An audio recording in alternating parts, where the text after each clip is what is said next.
Hello, we are Memphis Community University, and today we are going to be talking about sum and difference trig functions, or trig formulas. So what we're going to do is we are going to use these formulas that I'm about to describe, and then we're going to take it up a notch on everything that we've covered before. So we're going to use a special angles to find angles of other values using these formulas. We are going to talk about inverse trig a little bit. Then we are going to draw triangles based off quadrants. And finally, using these new trig identities, we're going to verify trig identities and also solve trig equations, which was our previous two videos. So let's get started. Keep in mind that in this video, we're not going to focus too much on why the trig functions are true or these new trig identities are true, these sum and difference formulas. What we're going to try to do is we're just going to try to apply them as much as possible. So there are three formulas to talk about. One for sine, one for cosine, one for tangent. I'm again just going to list them out. So the sine one is sine of u plus or minus v is equal to sine of the first cosine of the second plus or minus cosine of the first sine of the second. So this is the first formula. So what it says is if you're finding the sine of an angle plus a second angle, this is how you do it. You find the sine of the first angle, cosine of the second angle, plus cosine of the first angle, sine of the second angle. And again, we're going to apply this quite often. So even though we're just verbally saying it right now, once we do examples, it should make more sense. Keep in mind, though, that this is actually two formulas in one, and I'm just being lazy and writing it as one formula. But this is actually the sum formula and also the difference formula. So just keep in mind, if you want to do the sum formula, you choose the sum because it's you're choosing plus, you choose plus. If you're doing minus, you're going to do choose minus. But that's only because it's located down. You'll see in the other examples sort of the variations of this. So let's write the same things for cosine, the sum and difference formulas for cosine. It's going to be cosine of u plus or minus v, cosine of u plus v, or the cosine of u minus v. That's going to be cosine of u, cosine of v. And keep in mind that this time we're going to write minus plus instead of plus minus because this is the rest of the formula. But if you're going to do cosine of u plus v, you're going to choose the minus, so it's on the top. If you're going to do cosine of u minus v, it's going to be the cosines of the two things plus the sine of the two things, as we'll see, again, using those examples. Finally, we do have a formula for tangent. It's going to be this divided by this, of course, because it's sine over cosine, but we're just going to take it for granted, the simplified form. It's going to be tan of u plus or minus tan of v over 1 minus the product of the tangents, plus or minus. So again, you do have to make choices every single time whether you want to do plus or minus. So if you're doing tan of u plus v, you will choose positive on the top, negative on the bottom. And then if you're doing tan of u minus v, you're going to choose minus on the top, addition on the bottom. So just be aware of that. These are the formulas. Let's try to use these formulas. So we have this nice note here. 7 pi over 12 is equal to pi over 3 plus pi over 4. And what we're trying to do is we're trying to find the cosine of 7 pi over 12. So we're going to use this formula. So it's going to be cosine of 7 pi over 12. Well, that's going to be cosine of pi over 3 plus pi over 4. So we're going to be using this formula right here. Again, they told me that 7 pi over 12 is pi over 3 plus pi over 4. Sometimes you have to recognize it, but in this case, they were nice. So let's immediately apply this formula. So this is my first thing. This is my second thing. So it's going to be cosine of u, which is cosine of pi over 3 in this case, the first thing, times cosine of the second thing. And then just keep in mind that we are choosing the minus because we're doing the sum formula for cosine, and it's plus and minus. So it's going to be minus sine of pi over 3, sine of pi over 4. So this, again, allows us to find this weird angle, cosine of 7 pi over 12, using more angles that we're familiar with, meaning pi over 3 and pi over 4. You do want to find these. You're probably used to the unit circle by now. Cosine of sine of both pi over 4 is root 2 over 2. And then sine of pi over 3, well, pi over 3 is 60 degrees. The opposite side is going to be the taller side, so that's going to be root 3 over 2. And then this is going to be 1/2. If you want to, you can simplify this. This is going to be root 2 minus root 3 times root 2 is root 6. And it looks like our denominator is going to be 2 times 2, which is 4. So this is my final answer. So again, nothing too bad. The most important thing is just how do I use this formula. And then what is the formula, what does the formula entail? It involves finding the cosine and sine of easier angles than your actual angle. So let's try this again, but with a difference in a different function. So we're going to do tangent this time. So we're going to do tan of pi over 12. Well, again, they gave us this note. Tan of pi over 12 is this because this is 3 pi over 12 minus 2 pi over 12, so it's 1 pi over 12. So it's tangent of pi over 4. This is my first thing, minus pi over 6. The minus, of course, is very important because in this formula, we're going to do minus and plus in the, minus in the numerator, and then we're going to do positive in the denominator because we're doing the minus. So in this case, it's going to be equal to tangent of pi over 4. We can find these values later, but let's just write out the formula. It's going to be tangent of pi over 4 minus tangent of pi over 6 over 1 minus 1 plus. So keep in mind that we're doing plus because it's the bottom thing, and we're doing minus. So it's 1 plus tangent of pi over 4 tangent of pi over 6. So once we apply the formula, again, why is the formula so useful? Because the formula will be in terms of special angles that we already know. So we just have to find this and we'll be able to find our answer. This is the least important part. It's more important is to find this identity, but we can certainly do this because we do know the unit circle. What's tangent of pi over 4? Well, that's going to be 1. And tangent of pi over 6. No judgment if you want to draw a triangle here. So it's going to be 30 degrees or pi over 6. This is going to be 1/2 root 3 over 2 because 1/2, the smallest angle is opposite the smallest side. When you do tangent, it's opposite over adjacent, so it's 1/2 over root 3 over 2. Of course, those divide by 2's will cancel, so it's going to be just 1 over root 3. Then in the denominator here, looks like it's going to be 1 plus, well, tangent of pi over 4 is still 1 because the legs are the same. And then tangent of pi over 6 is root 3 over 2. Or it's not root 3 over 2. I can't read my own handwriting. It's 1 over root 3. If you want, you can multiply everything by root 3 in order to get rid of fractions within fractions. But this is a valid answer, certainly. But if you want, you can write this as root 3 minus 1 over 1 plus root 3. Sorry. These are really flipped. But multiplying everything by root 3. So again, nothing too bad. But the power of this is using angles that we know to find tangent, sines, and cosines of other angles. So now what we're going to do is we are going to be using these formulas, but now with inverse. So some people are intimidated by inverse trig because it is a little bit confusing. But keep in mind that, for example, this thing right here, arc sine of x, arc cosine of x, arc tangent of 2x, all of these are angles. And what it says is I want an angle whose sine is, for example, x, or whose cosine is x, or whose tangent is 2x. So before we actually apply the formula, what I'm going to do is I'm going to draw pictures of both of these angles. I'm going to call this angle U, and I'm going to call this angle V.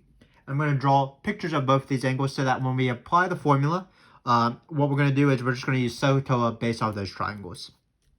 So first off, my first angle is x, or arc sine of x. My first angle is U. And again, what's important about this angle U? Well, I know the sine value. The sine value is just x. And what is sine? Well, sine is SOHCAHTOA, opposite over hypotenuse.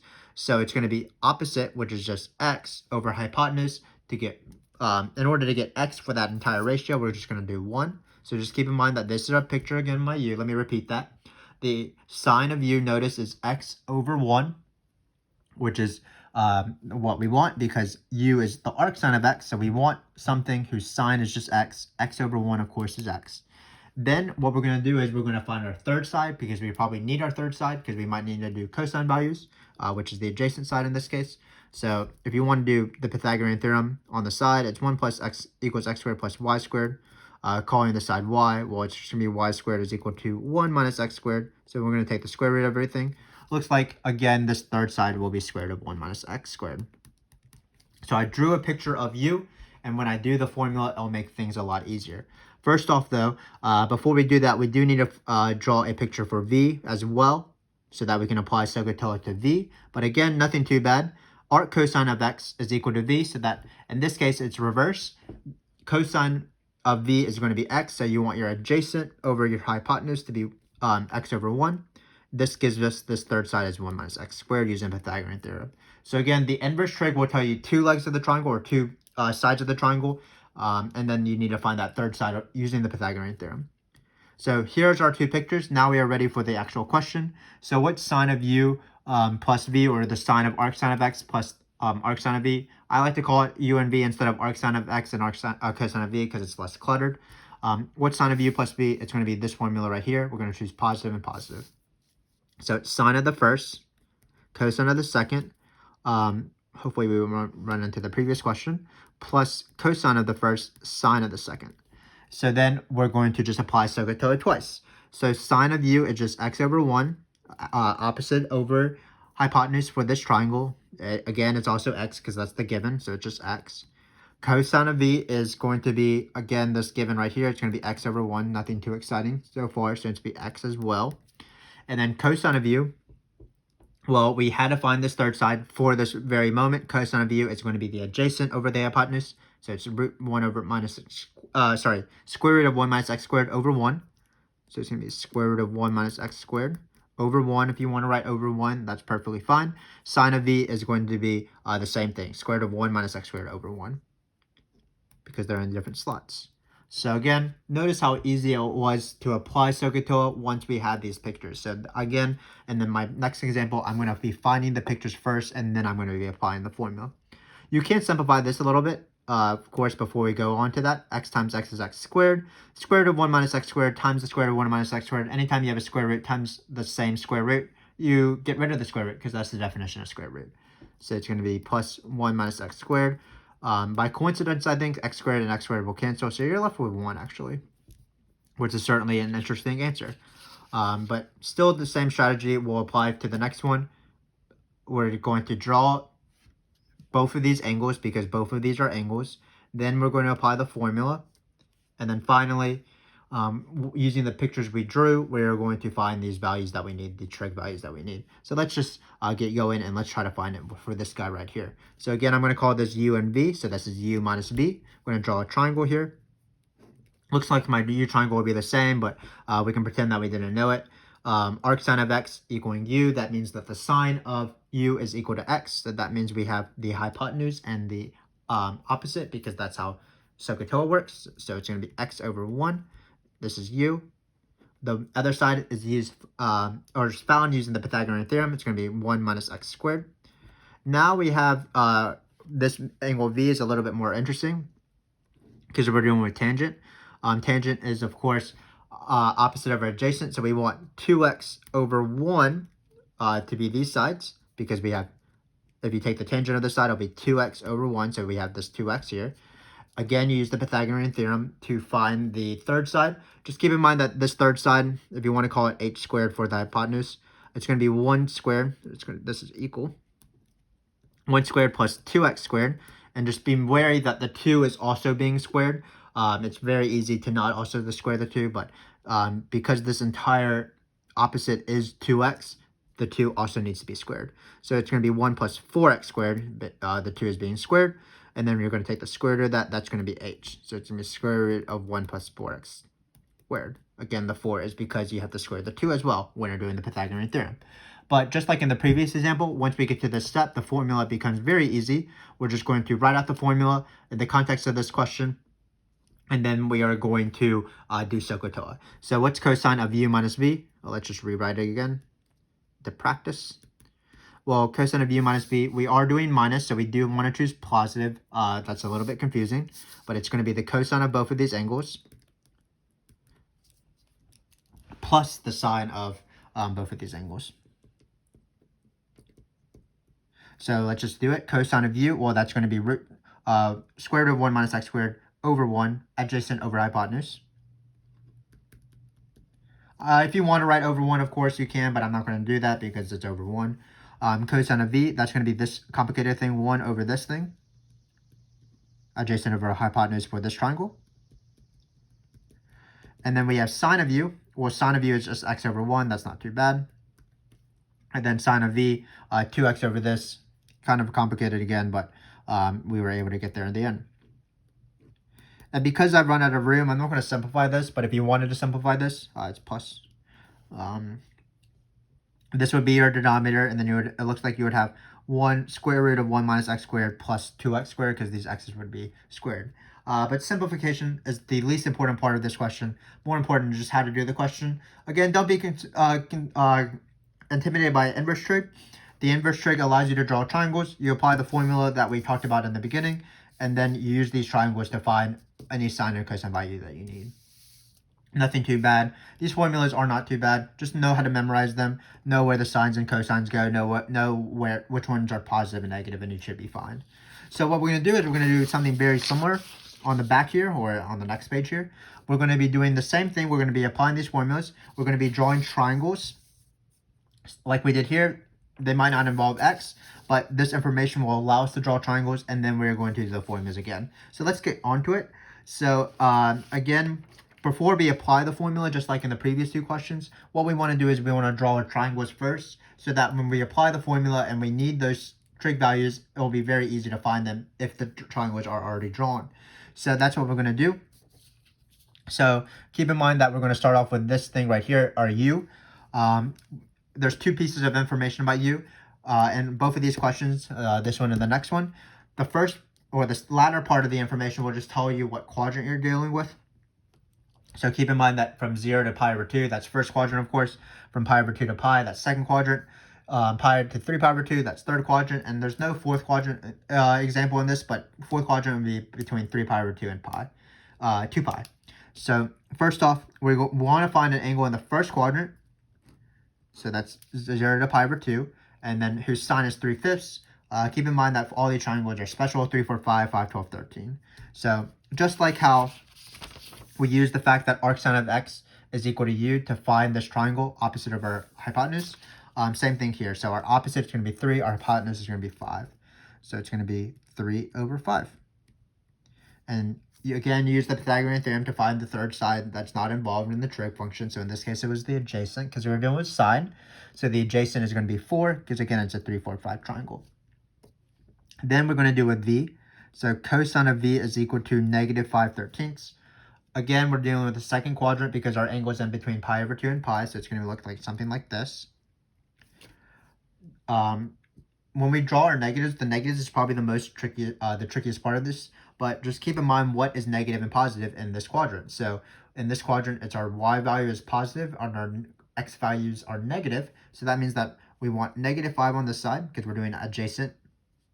Your hypotenuse, you always want to be positive. So just in the first quadrant, your x side is positive, y side is positive. In this quadrant, as we just drew, your y is going to be positive, so this is going to be 12 because it's 5, 12, 13, and your x is going to be negative. Third quadrant, of course, both are negative, x and y, and then fourth quadrant, x is positive, y is negative. And then when I'm always drawing these, I always have my hypotenuse to be positive. So here's our picture for v, and so we're ready to go. So what we want to do is we want to write a formula for sine of u minus b. So it's going to be sine of u minus b. From the previous sheet, it's going to be this formula right here: sine of the first, cosine of the second, minus cosine of the first, sine of the second. So it's going to be sine of the first, cosine of the second, minus sine or cosine of the first, sine of the second. And again, just like in the previous examples that we did earlier with the inverse trig with the x's, once you've written this formula out, if you've already drawn the triangles, then your work is basically done. So we're just going to read it off the graph. Sine of u, you could read it off 3 over 5, but you can also just read it from this triangle here, 3 over 5. Opposite over hypotenuse. With cosine of v, that's going to be negative 5 over 13. You can read it off here, but it's also the adjacent over the hypotenuse. Keep in mind that there is a negative here. Then cosine of u, that was 4 over 5. This 4 was found using the Pythagorean theorem. Sine of v, last one, it is positive because we are in this quadrant. If this had been in the third quadrant, keep in mind that the only thing that would be different in this question would be that this 12 would be negative because we would be in the third quadrant. But for now, we're in the second quadrant, so it's just opposite over hypotenuse. It's going to be 12 times 13, 12 over 13. And this is pretty easy to simplify, so I'm going to do that. 5 times 13, that's 65. Then it's going to be negative 15 minus 48, so that's 48 plus 15, which is 48 plus 5 plus another 10. So it looks like it can be 63 with a negative. But we did the same thing as we did in the previous questions. We drew two triangles using the Pythagorean theorem. The trig functions gave us two sides of the triangle. And then what we did is we used the Pythagorean theorem to find the third side. So here 3 and 5 were given. Use the Pythagorean to find 4. Here negative 5 and 13 were given. Use the Pythagorean to find 12. Then you just write down the formula, and it's very easy. I think it's easier than the unit circle stuff because you're just doing SOHCAHTOA a bunch of times. And then if you want, you can simplify. So let's practice one more time with this guy right here, and then we're going to move on to our harder questions, or potentially our harder questions, trig identities and trig equations. So trig, this last one here, again, I'm not going to look at tan of u plus v first. I'm just going to draw these triangles. So tangent of u being negative 3/4. Again, this is in the second quadrant, so it's going to be negative 3/4. So keep in mind that negative 3/4 is the same thing as negative 3/4 or 3/-4. So we do need to determine which side is negative. But what our negative side is going to be the x coordinate because we're in this quadrant. And in quadrant 2, x coordinates are negative, y coordinates are positive. So it's going to be 3/4 opposite of our hypotenuse. But this is going to be our negative because, again, the x coordinate is negative in the second quadrant. Then this is a 3, 4, 5. Hypotenuse is always positive, 5. So it looks like we have drawn this circle, or not, this is a triangle. Well, we've drawn this triangle, and we are ready to draw the second triangle, and then we'll easily apply the formula. So then we are doing the second triangle. This second triangle looks like it's in the third quadrant, so it's going to look something like this. So here the hypotenuse, of course, will be 13. And what will be the negative side? Well, the negative side is going to be the sine value because y values are negative in this quadrant. So negative 12 here. We do need to find the adjacent, but again, use the Pythagorean theorem or special triangle to find that. It's going to be 5 here because we have 5, 12, 13. We do want to make sure whether this has a negative or not. Well, the third quadrant, both x and y are both negative. So we do want a negative here. So now that we've drawn these triangles, it should be pretty easy to find tangent of u plus v if we remember the formula.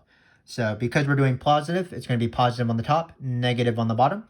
So it's going to be tangent of u plus tangent of v over 1 minus tan u tan v. So hardest part, or not the hardest part, the easiest part, and then the hardest part, simplifying. But tangent of u, we can use this given, or it's the opposite over the hypotenuse. So it's going to be negative 3/4. In this case, what's tangent of this angle? Well, it's going to be 12/5 because it's negative 12 over negative 5. That's why this negative 5 was important. Always good to be careful with your negatives. So it's going to be plus 12/5. Then, in the denominator, it's going to be 1 minus, and it's minus because of the formula, because we're doing the sum of tangent and not the difference of tangents. So it's going to be 1 minus tan of u. Well, tan of u, again, is negative 3/4, but it's minus minus, so that's why this becomes positive. And then finally, we're going to multiply by tan of v. So all of these values were found, of course, using our triangles, and that's why we drew the triangles in the first place. We can simplify this. Shouldn't be too crazy. It does involve fractions, which is unfortunate. Looks like our common denominator we want in the numerator is going to be 20. So this is negative 15 over 20 plus 12 times 4, which is 48 over 20. The numerator is, the denominator is pretty easy because the 12 and the 4 cancel. So it looks like we have just 3 here. So it's going to be 3 times 3, which is 9. 9 over 5. We need to add it to 5 over 5, which is 1. So that's going to be 14 over 5. So 14 over 5. So it's going to be 48. Again, all this is just fractions. So this is definitely not the most important part. Most important part was drawing these triangles, applying the formula. But you might as well find these fractions. 33 over 20, it looks like. 48 minus 15. When you're dividing by a fraction, of course, you flip the fraction, multiply by the reciprocal. So this would be 5 over 14. Then the 5 and the 20 cancels. You'll have 4 on the bottom. 4 times 14 is the same thing as 8 times 7. So that's 56, I believe. So your answer is going to be 33 over 56. So while it did take a little bit of time, it wasn't the hardest question in the world. You use your givens to draw a triangle. Just be careful of what side is negative or positive, and that's based off quadrants. That's why the quadrants are given. Once you draw on your triangles, just memorize your formula, write down the formula, and then use SOHCAHTOA, and then it's a lot easier when the triangles are already drawn, and then simplify it if you want. So now what we're going to do is we are going to move on. We're going to do 2 identity questions, 2 equation questions. These were our previous videos, actually. Our previous video was on equations, solving our equations with trig. The video before that was verifying trig identities. So be sure to watch those out. Watch those if you want more standard examples. These are just ones that involve these more complicated sum and difference formulas. But For example, when we take our identities, we're going to be doing the same strategy. We're going to look for opportunities to use those sum and difference formulas, of course. And when we see them, for example, right here, when we see them, for example, right here, we're going to immediately apply them. And then once we immediately apply them, they usually become as easy as our previous two videos. So this is a little bit of a warm-up question. With verifying trig identities, one rule of thumb is to start off with the harder side, go to the easier side. This obviously looks harder than this. This is a tribe question. Again, you want to be recognizing when to do these identities.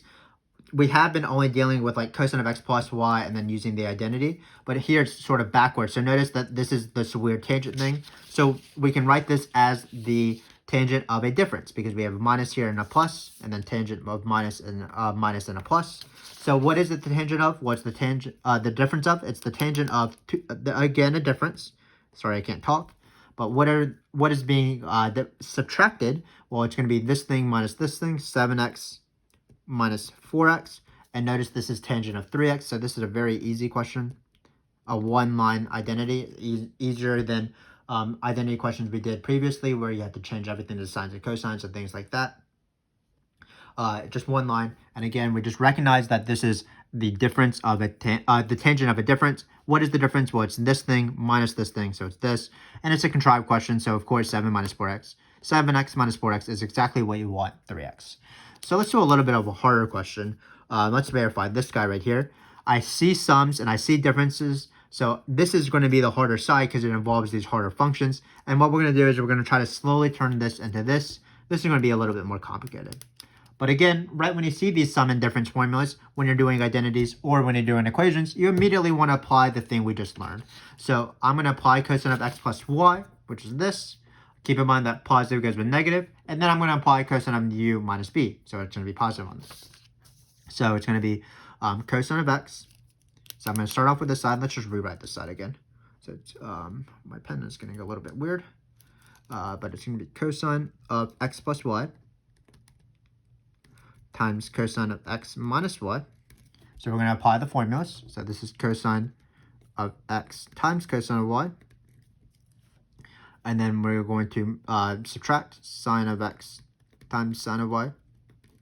So this is just cosine of x plus y. And then this cosine of x minus y is very similar, of course. Hopefully you can see the entire shot. But it's cosine of x. It's the cosine of the product of the cosines plus the product of sines because it's reverse. So it's cosine of x times cosine of y plus sine of x sine of y. So notice that we applied the identity that we know. We applied the rule for cosine of x plus y. We applied the rule for cosine of x minus y. So now this question becomes like 2 videos ago. We're just going to use our normal strategies. We are done with the new stuff. So for example, one of the strategies was just do what makes the most sense if you're lost. So looks like we should multiply this into this because they look so similar. We actually have a difference of squares here. So when we multiply this and when we FOIL, we're going to have this thing times this thing minus this thing times this thing plus this thing times this thing. But these will cancel. So minus sine x sine y cosine x cosine y will cancel with this plus sine x sine y cosine x cosine y. Similar to when you have x minus 4 times x plus 4, that minus 4x plus 4x will cancel. So it looks like we're just going to be left with this thing times this thing and also this thing times this thing. It's difference of squares, even if it's complicated. First thing, second thing, first thing, second thing. So it looks like we're going to have cosine squared x times cosine squared y. This times this. Again, this and this cancels out with this times this. I'm saying the word this a lot. But finally, we're left with this second thing times this second thing. So it's going to be minus, well, it's going to be sine of x times sine of x. That's sine of x squared. Sine squared y. So it looks like we're making progress because we do have a difference of squares, but we don't have exactly what we want. So we're not done yet, of course. So we're looking at what we want to end up with. Again, this is how you do trig identities. You start off with one side, go to the other side. So we know our destination, and we're sort of there. We have cosine squared x, we have sine squared y. So it looks like we need to somehow get rid of these. And how do you get rid of these? Well, the only thing that I can think of is to use Pythagorean triples. Our Pythagorean identity, sine squared plus cosine squared of an angle is equal to 1. And hopefully that will allow us to cancel out more stuff. And why is that my first instinct? Well, I do have a cosine squared y, so let's try that. So what's cosine squared y? Well, that's 1 minus sine squared y using Pythagorean identities. So it's going to be cosine of squared x. And again, I'm going to change this one because I don't see it in my destination. So I think it'll cancel out somewhere. So I'm going to change this to 1 minus sine squared y. Then I'm going to write minus sine squared y. And then I'm going to change this sine squared x, because sine squared x is not in here, to using the Pythagorean identities. What's sine squared x? That's 1 minus cosine squared x. So it's 1 minus cosine squared x. So it looks like good things are going to happen because things are going to cancel out. Let me try to leave some space here. So cosine squared x, when you follow this out, it'll be cosine squared x by itself, which is what we want, which is great. Then it's going to be cosine squared x times sine squared y. Hopefully this goes away, but it does, not to spoil the fun. This minus sine squared y times this 1 is going to be minus sine squared y. And then this sine squared times this. The important thing is that there's a minus minus here, so it's going to be plus. Of course, you could have written this as sine squared y times cosine squared x, because you can move things around or flip things when you're doing multiplication. But again, why is this nice? Because this cancels out with this, so you are left with what we want. So a pretty complicated question. The easiest step was actually the new step. Once you see the sum of cosines with the sum of sines, the sum differences of tans as well, you just immediately want to apply the formula. Sorry, I don't know what I'm talking about anymore. But we immediately applied cosine of x plus y. That's this thing. Cosine of x minus y. Then we just did our normal algebra steps, slowly maneuvered things, slowly chugged along until we got to our final destination. When we hit this middle step, we did recognize that we were pretty close to what we wanted to end up with. So we did the most logical thing, which is apply trig identities, the Pythagorean identities in particular, to get rid of the things we don't see in, at the end. So again, trig identities I find to be pretty hard, but hopefully this sort of made sense. And you were able to focus on the new step being that if you see these sort of formulas, opportunities to do these formulas, you should immediately do them. So let's now do equations, which was our last video. Same thing here. We see these formulas, so we're just going to immediately try to use the formulas that we know. So instead of cosine of x plus y, we have cosine of x plus pi over 3, but it's the same idea. It's going to be cosine of x, cosine of pi over 3. Then it's going to be minus, because remember it's reversed when you're doing cosine. So it's going to be minus sine of x, sine of pi over 3. And then we're going to apply this formula, because we immediately apply the formula when we see it. So it's going to be cosine of x, cosine of pi over 3. And now it's going to be plus, because now we're doing plus, because we're doing difference of cosines. So it's going to be plus sine of x, sine of pi over 3. And this still equals 1, because we're doing an equation. Well, what's nice, before we do any trig, notice that this cancels out with this. So we're just left with cosine of x, cosine of pi over 3. What is the cosine of pi over 3? Well, that's the adjacent side of pi over 3. That's going to be 1/2. You might know trig, or you might have memorized trig, the unit circle, a little bit better than I have. But it's going to be 1/2 cosine of x plus 1/2 cosine of x equals 1. Well, what's 1/2 cosine of x plus 1/2 cosine of x? Well, half of anything plus half of anything is going to be that thing, cosine of x. So it looks like we're just left with cosine of x equals 1. Well, there's certain angles with cosine of x equal 1. Of course, those are angles that look like 0. So it looks like we're just going to have x is equal to multiples of even multiples of pi. 0, 2 pi, 4 pi, negative 2 pi, negative 4 pi, negative 6 pi, and so on. So it's going to be 2n pi. If you want to do our previous video, what we did is we wrote 0 plus 2n pi. So if you wanted to write 0 plus 2n pi, that's perfectly fine. But notice that in this question, we did really the same thing as the previous question. Anytime you're doing identities and equations, we have these guys. We might as well use our formulas for these guys. And good things usually happen, canceling things out, things looking very similar, adding together. So let's do the next question to finish it off. Again, the same idea. Immediately try to apply the formulas that we know. So tangent of x plus pi, well, that's going to be this positive. So we're going to choose positive on the top, negative on the bottom. So it's going to be tan of x plus tan of pi over 1 minus the product of the tangents for this guy right here, tangent of x plus pi. Then we're going to do the formula for sine as well. So it's going to be 2 times sine of x times cosine of pi. Sorry, cosine of pi. Just using this formula. Sine, cosine. Then we choose a positive, but just be careful here. There is a 2 in the front. So the 2 needs to be distributed to both sides of the sum formula, because if you want, you can write sine of x cosine of pi. Then you could write cosine of x sine of pi, put that in parentheses, and then distribute. But I'm just going to do that in one step. So there should be 2's on both sides of these. Just be careful with that. A little bit of algebra mistake that could be costly. So to finish this off, the second half will be cosine of the first thing plus times sine of the second thing. So we did the formula, and now everything becomes simpler. We don't have to think about anything new because we applied the formula. So let's just try to find these values, and perhaps we'll get a pretty easy equation. So first off, sine of pi is 0, so this goes away. Certainly not complaining.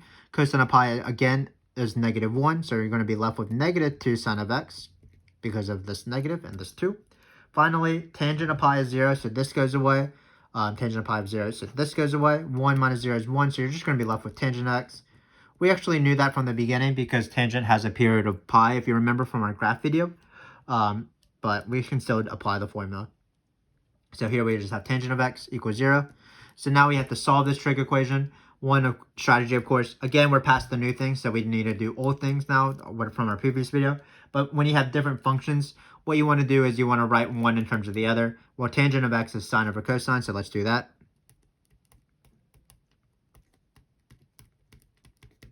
Then we're going to multiply everything by cosine of x to get rid of this fraction within fractions. So it looks like we're going to have 0 equals, sort of running out of room here, but we're going to multiply everything by cosine x. So it's going to be sine of x minus 2 sine of x cosine of x. And then we're going to factor, because that's how you solve equations. It's going to be sine of x 1 minus 2 cosine of x. So then we're going to go onto the side here, set both of these to be 0, and that'll give us our answers. So sine of x is equal to 0. Well, what angles are that? That's going to be our 0 and pi, because sine of pi is 0. So this is going to be 0 and pi. And then finally, we do have 1 minus 2 cosine of x is equal to 0. That means that cosine of x will be 1/2. So we have cosine of x to be 1/2 here. What angles are those? Well, we talked about them previously. Cosine of pi over 3 is 1/2. So it's going to be 1/2 pi over 3. We do need a second one. That's going to be in the fourth quadrant, because that's the other quadrant besides the first that have positive cosines, because it has positive x values. So what is this pi over 3? What's pi over 3, 2 pi over 3, 3 pi over 3, 4, 5. So this is 5 pi over 3. So it looks like we're done with our answers. So hopefully through this question and also the rest of the questions, you sort of see what we're doing throughout these videos. What we did is we took these new trig functions and we just applied them. And why are these trig functions nice, even though we didn't prove them? Well, it allows us to find sines and cosines of more complex things by breaking up and trying to find sines and cosines of easier things we're more familiar with. So we did this with special angles. We did this with inverse trig. We did this with SOHCAHTOA things and identities, and also these equations. So hopefully you see the powers of these formulas. Allows us to sort of expand our trig knowledge. Be on the lookout for, but that concludes our video. Be on the lookout for our next video, which will be on a similar topic. We're just going to be adding more formulas, and then we're going to do their double angle and half angle formulas, and we're going to find special angles. We're going to do some inverse stuff. We're going to find some SOHCAHTOA things, and then we're going to verify some identities and solve some equations. So be on the lookout for that. Hopefully you have a sort of sense of how to use these sum and difference formulas. And hopefully you learned something from this video, how to use them, and then sort of used our old stuff as well to finish these questions. We always appreciate you watching, and thanks again. Hopefully I'll see you next time when we do talk about those double and half angle formulas. Thanks again for watching.